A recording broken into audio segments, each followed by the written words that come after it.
Good afternoon, everyone. Welcome to the Friday edition of Talking Horses here in our cozy confines at the Big A. I'm Anthony Stabile, the Big A, filling in for Andy Serling. Has a day off, and he'll be back tomorrow for the 10-race card highlighted by the Grade 3 Red Smith. Bobby Klatt, Nara's own, our very own Bobby K, going to join us in just a little bit to go over today's 8-race extravaganza here at the Big A. Cloudy, a little mild today. I guess the temperatures have been so low lately that these mid-50s, which is seasonal for this time of year, feels like it's a little mild in the air, but fast and good to start the day. There are some showers bouncing around the area. Hopefully it doesn't get too strong. The rain should be good throughout the day. Fast and good for the 8-race card. Over 300,000 in the Empire 6 later on. Play along over at Nara Bets, a 100% deposit match up to $200. That's new members only. I'd like to think it's my promo code, but I think it has a little something more to do with the big building we're sitting in that's been here for about 75 years. Promo code's Big A. Deposit match up to $200, and once you're over at Nara Bets, you get that 10% winner's bonus on doubles here at the Big A. We got 7 of them for you on the 8-race card. That's on the app only. I know a couple of my buddies up in the Horseman's Lounge got schnookered by not playing through the app.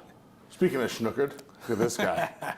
You want to play pool for 20 a game with this guy right here, Bobby Klatt? I don't. I got to tell you right now, I don't want to do anything with him for 20 a game. What's happening, pal? Not too much. Pool's not so much my game. No? You look like a pool player. You know what? I found out I'm not too shabby at darts up in Saratoga. There Darts go. was the big game up in Saratoga. Our producer, Terrence, though, big-time pool player.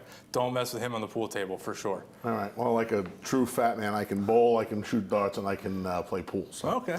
That's what we do. We tried. I had a guy the other night try to tell me that dominoes was a sport.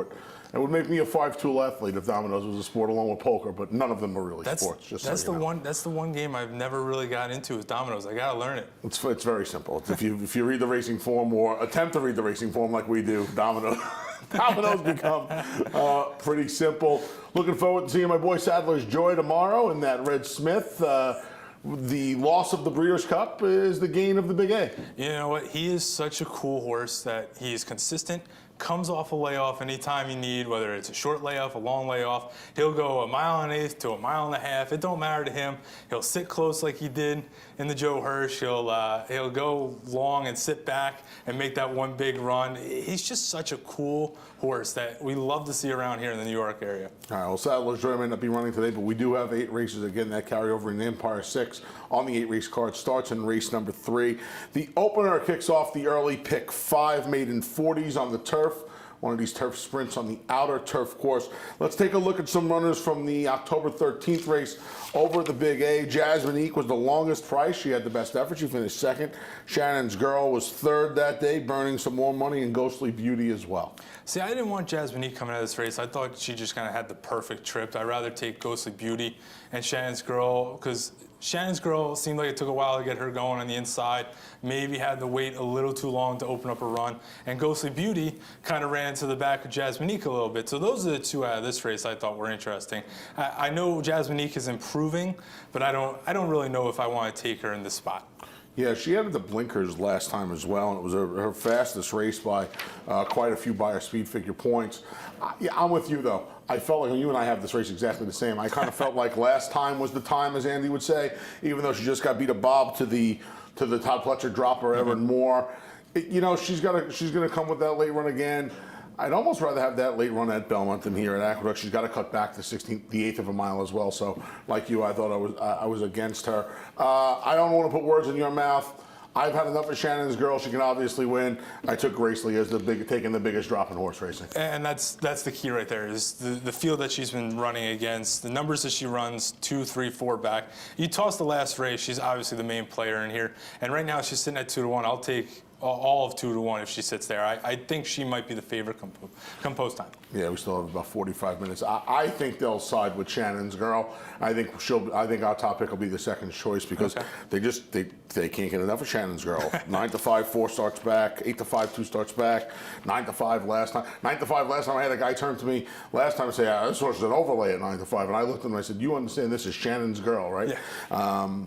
So yeah, and I picked her last time. I couldn't believe she was on the 2-1. In any event, looks like 1s and 10s, maybe a little Ghostly Beauty. She was the third one out of that Jasmine race. She ran 4th that day. Declan Carroll going to climb aboard, so trainer Dave Duggan going to take that weight break with the 5 pounds. And I think if you're going to play anyone other than the 1 or the 10 in your multi-race wagers, those doubles, pick 3, pick 5, whatever, I think Ghostly Beauty is really the only one else that you want in this field. All right, $40,000 maidens on the turf kick off the early pick 5. Early pick 4 kicks off in the second. Scratch down to a field of 4 as Rucksack and Northern Haze, who just won the other day, come out of this. Leaves us with just 4, like I said. Horse that we both put on top, and a horse that figures to be a very, very short price. I won't be surprised if this horse is 1-2 or less, is Thesis. And here is Thesis back on October 12th, getting beat just a nose by Todd Pletcher. See now, claimed out of this by the lethal barn of Jason Service. Originally looking at this race, I kind of wanted to gravitate towards my second pick, Absentee, but with the scratch of Rucksack, I think it's interesting to note that there's not much speed in here anymore. Carthon might be alone on the lead, and the only one that's really going to probably sit close is going to be Thesis. And the way the track's been playing, you kind of want to be on the outside, at least as of yesterday. I think that's where the place you want to be making those runs. So with the post of Thesis, with the tactical speed, I think she's going to be the clear choice. Yeah, he's just going to...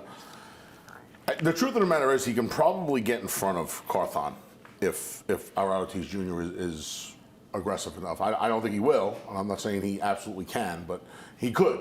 I would assume he's just going to sit off of Carthon. And they've been messing with Carthon. 2 starts back, they tried to take him off the pace, and last time he showed some speed. This is going 7, though, so we'll see if Ortiz Jr. decides to take things into his own hands with Thesis. I don't think it's going to matter if he sits off Carthon or if he gets in front of him. I think it's going to be tough in here. You took Absentee for second. I took Family Biz, but I think we both agree. They both have to come with their running shoes on to beat Thesis this afternoon. For sure. Thesis, from the post to the type of trip that he's used to, you kind of figure he's going to get everything he wants his own way in this race. Whether he is faster than Carthon or if he sits right off, he's going to get that stalking spot on the outside. And it's hard to look past those gaudy first-time Jason Service numbers. So, absolutely. Should be tough. See if we get the favorite Thesis home. And again, don't go by that 8-5 morning line. This horse is going to be way shorter than that, maybe in the 1-2 range this afternoon. Kicks off the early pick 4, does race number 2. Big carryover into the Empire 6. Don't forget, 20-cent wager, 20% takeout. The only way to take down the entire pool is by scooping the pot. You have to have a unique ticket. We will distribute that pool. Mandatory payout, Cigar Mile Day, Saturday, December 7th. Looking forward to that card, of course, as well. Security. Maximum security, spun to run, and of course, even more enticing with that mandatory payout if nobody hits it.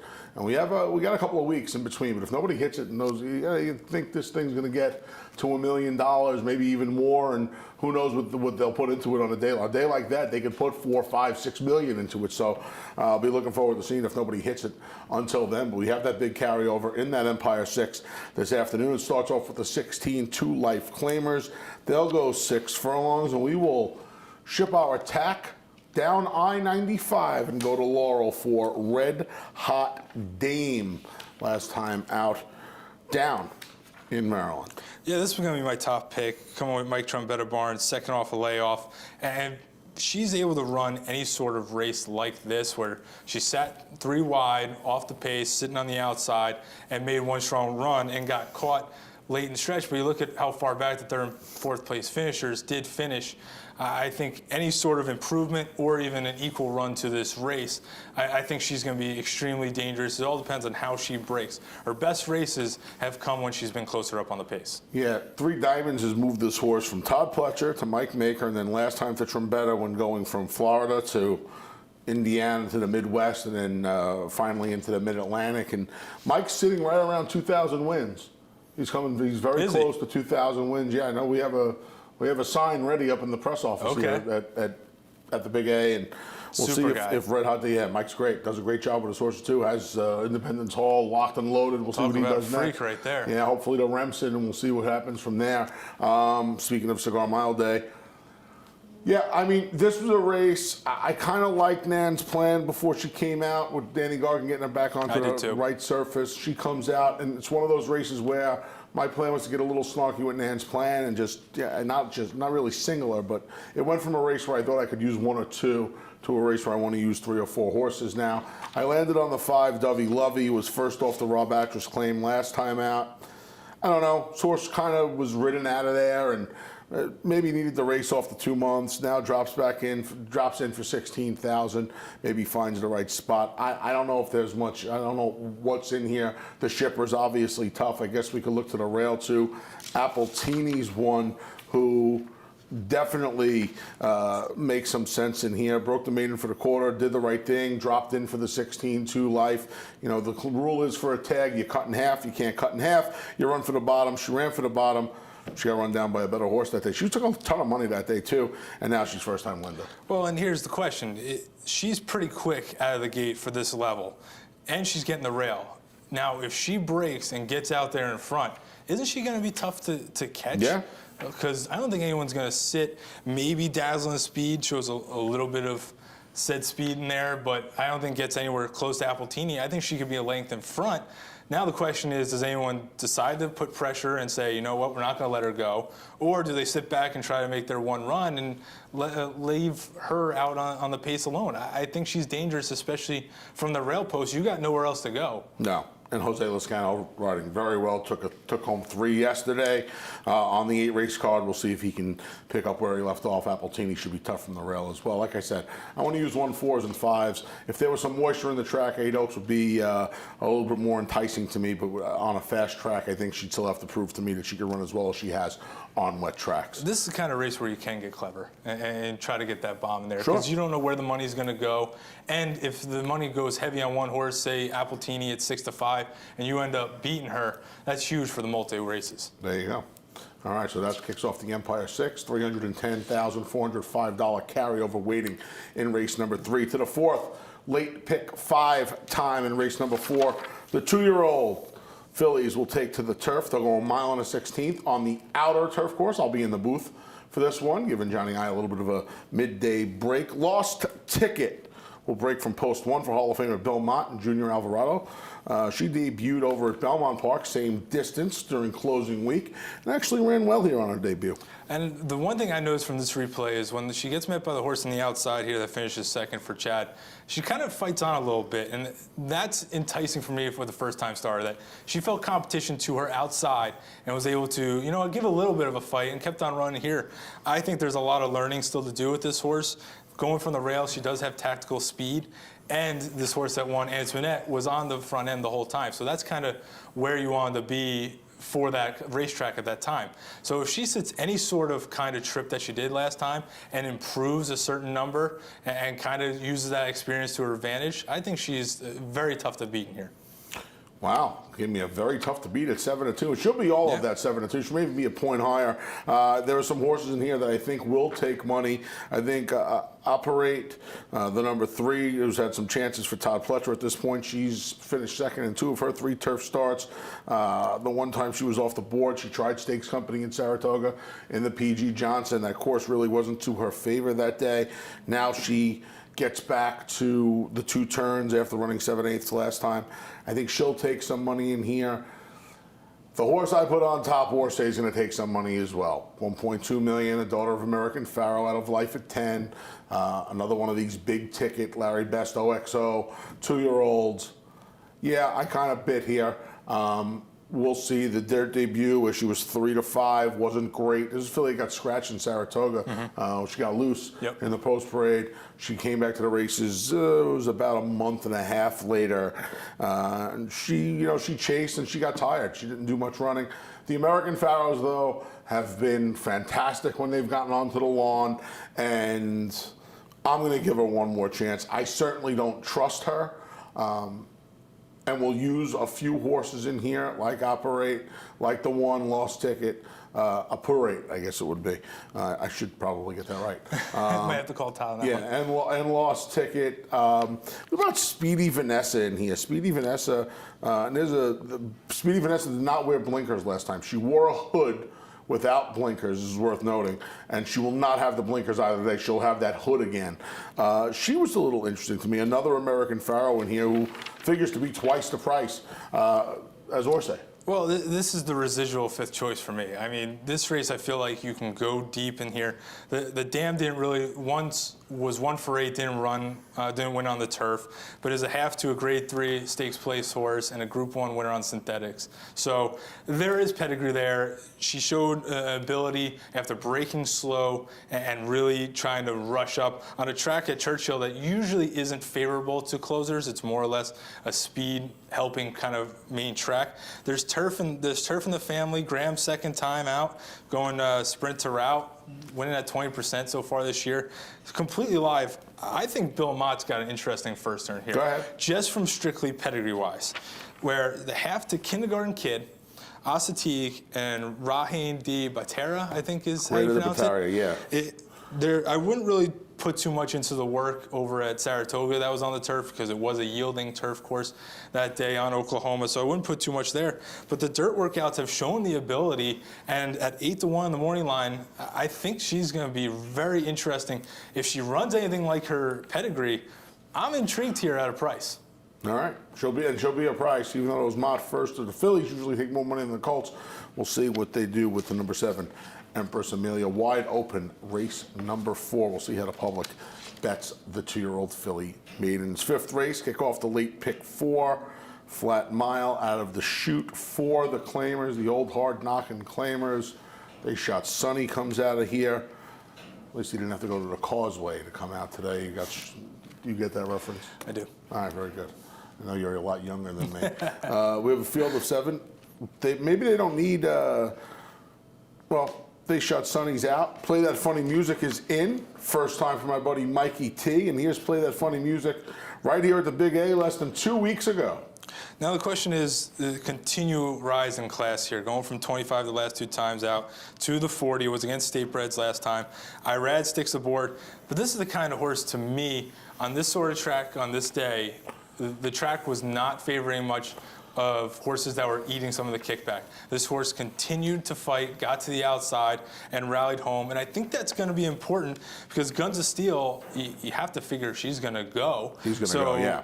You're going to have to probably take off because you're probably not as fast as Guns of Steel. And then Bitumen's showing a little speed before. What do you do with Royal Albert Hall, who's a dead closer? Mills is the same thing. This is a wide open race that I think is confusing to me at least, where you have this 8-5 morning line favorite, but I don't know if I can single or even go too deep in this race. And I got to tell you, I look at the same. I feel very confident using the 5 Play That Funny Music and some Royal Albert Hall. I think, and you're 100% right. On paper, Play That Funny Music is going up in class. Mm-hmm. When I look at this race, if I were to take Royal Albert Hall out of this race, you can't do that. But going 6.5 against the field he faced last time, that was a much tougher spot than going the mile against this bunch today. Royal Albert Hall is the question mark because he has some back class. He has some races, some representative races that put him right in the winner's circle in here. But he's been gone almost 4 months. We haven't seen him since the 1st of August. And he's going to be coming up against it. He could use some pacing from him. There's 2 races at Aqueduct are very good. But to me, I thought I would take 2s and 5s and just move forward and everything, start the late pick 4. I was very comfortable doing that. That's fair. And maybe this horse needed the break. The 2 bad starts, going a mile and 5/16, a mile and 1/8, mile and 3/8, mile and 1/8, mile and 3/4. Maybe this horse just needed a break and gets to a track that we obviously know in 2 starts that he likes. Dropping down in class, I think it's interesting that he's getting in for the 40 instead of staying in the optional claiming ranks because he's proven that he's a good horse. I'm confused here. Breaking from the rail, you're going to have to basically deal with the speed to your outside coming over, and you're going to have to sit a stalking pace. It's a matter of, is that horse the same as he was back in the summer and spring? Yeah, it'll be all about seeing if he could just make the one run or if Play That Funny Music gets the jump and keeps on going. Kick off the late pick 4 in race number 5. Back to the turf for race number 6. A bunch of them coming out of the October 26th. It turned out to be pretty much closing day at Belmont Park. We only ran one on Sunday. Here's Betterment, Mathal, and Stare the Thesis. And I wanted to show the start here just because of Betterment breaking from the rail and sitting on the inside like this. And then the 3 horses right to the outside of Betterment kind of slides everyone out a little bit, taking Mathal all the way out to the 5 path on that first turn. And we know the swinging turns there of Belmont Park. You do not want to have to go 5, 6 wide into that turn. Now the question is, was it a matter of fact with Betterment getting the overall better trip by sitting on the inside and not dealing with that traffic trouble, or was she just getting better? Is she the one that's going to keep on improving from that 74, 79, third off a layoff here? She just might be. I'm willing to take a stand, well, not too much of a stand, but a chance against her in this spot, only because I want to see her do it a second time without a perfect trip. He was good, and I like the fact that he battles back here when he's confronted. He battles back here nicely past Tiberius Mercurius. Tiberius Mercurius came back to win, but was disqualified this past weekend here at Aqueduct. So, yeah, Betterment. That was the 3rd start off of a spring layoff. He makes some sense. Again, you and I, 1, 2, 3. This was kept it simple for us, I guess. Yeah, kept it simple. We took the one who finished 4th, Star Thesis. The Thesis? Yeah. Glad I'm not calling this one either. Stare the Thesis. I landed there. I want to use the 5. I want to use a little North Dakota. Here's North Dakota, and this was just, speaking of Tiberius Mercurius, here it is. Tiberius Mercurius is going to beat starting over, and you see her in the Joe Allen green and white, him in the Joe Allen green and white on the inside. This horse is just not really comfortable being inside. Once Forrest Boyce gets this horse outside of horses, he starts picking up some ground. Well, that's the interesting thing to me is the fact that he's able to run on like he did going a mile here, and now we're going to a mile and 3/8. This horse, just by the stride, in my opinion, it is going to want the distance, half to Warfront, half to Ecclesiastic. I know it's a loaded family in there. Shug, it's the interesting move to me to bring back so quick. That's the thing that I know Shug is not really known for. He's usually known to take their time. There is no stat for the last 2 years, so he hasn't done it in at least 2 years. So the fact that, is it a vote of confidence, or is he trying to get one more turf race in this horse before maybe going somewhere else? This horse is going to go to Florida with him if he's a turf horse, so I don't worry necessarily about that. And Shug's not shy to ship to Tampa as well from his Gulfstream and his Payson Park base, so that doesn't necessarily bother me as much. I just think this horse didn't get to do any running until late in the game last time. I said over the week on a friend's podcast that I did that the one I wanted to bet out of there was North Dakota. I didn't know I was going to get a chance to do it on Friday. Yeah, exactly.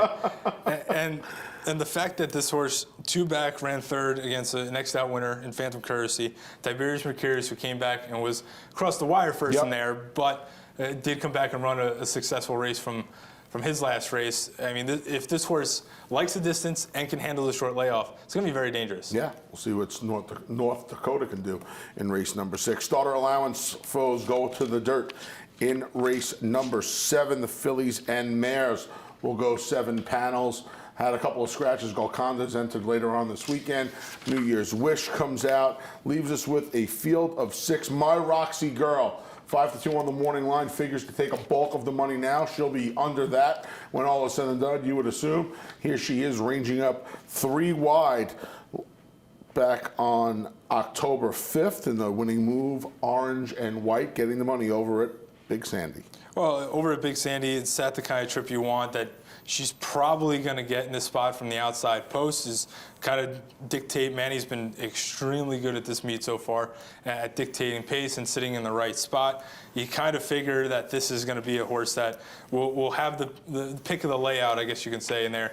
And the fact that New Year's Wish, I think, could have been a single in here. Now that is out, she's going to get the run of the race. I think going to be even money. You know what? She'll be very, very short in here.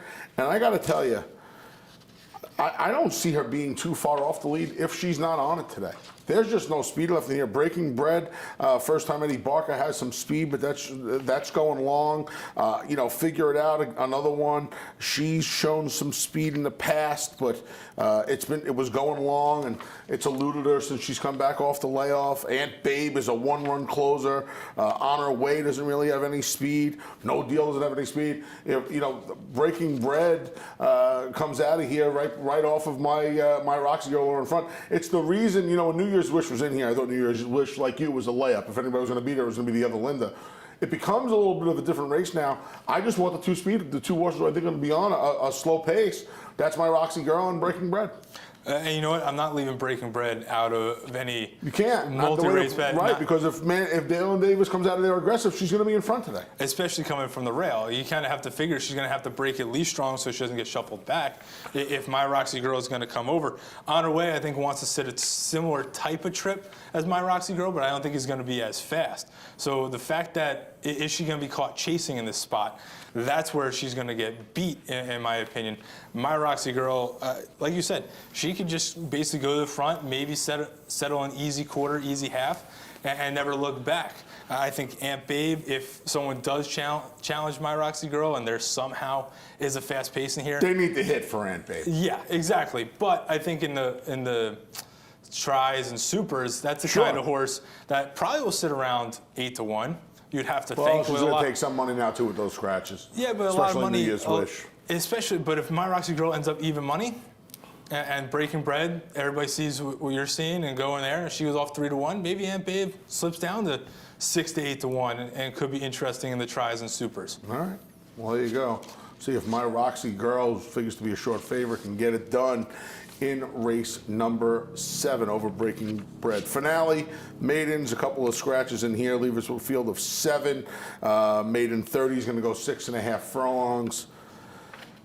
First time drop, first time tag, 3-month layoff. All of these things, for me, point to my sacred place. My buddy sitting next to me is a little braver than me. He'll go to the horse that figures to be the second choice, Victory Boulevard. The only reason Victory Boulevard was my top choice, not only because I think he's going to be a better price, not too much better, but a little bit better price, but also didn't break strong, really had to shuffle back on the inside, went 5 wide onto the turn at Belmont, still ran on well. I understand it was a maiden 30, but the final time was pretty fast. It was a loose leader. Second time out with Dermot Magner, firing at 25%. He's 4 for 16 on that angle. If anyone else is going to beat Jason Service, I think it's going to be Victory Boulevard. But like you said, my sacred place, look at the horses he's been running against. Shield of Faith, Analyze Your Risks, Meru, Emboldened, Decorated Invader. I mean, I know it was on 2 different surfaces, but the quality of horses are there. Yeah, he's running to better than this. I guess Super Wicked Charm will go on my ticket just because the runners really haven't impressed me, and you wouldn't have to be much as a firster in here. This is a son of algorithms from the Steve Asmussen barn. Manny Franco's going to ride. I'm not going to let this horse beat me. I don't want to close a late pick 4 or late pick 5. I did it yesterday. I closed a small late pick 4 ticket. I didn't use the Linda Firster in that last race, and I got cut down on a wire. Paid $215, I think, for $8. That cost me stupidity, absolute stupidity. Yeah, Steve cost Asmussen. me $215. Steve Asmussen Firster, and is a half to Bobby's Wicked One, in for 30, but the dam is all turf. But again, who else do you want here? Exactly. If you're going to leave anyone off, you'd probably leave everybody else but him. Exactly right.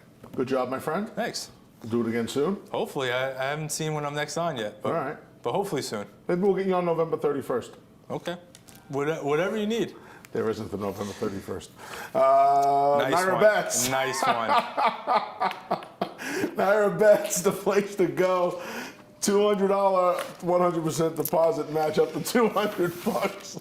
Promo codes Big A, 10% winners bonus on all doubles here today, Friday at Aqueduct. Do it on the app only. That wraps Talking Horses. He always does a great job, Bobby Clapp. My main man, John Imbrial, up next with a reprise of the Friday scratches and changes. Maggie Wolfendale will take you through the day from the paddock.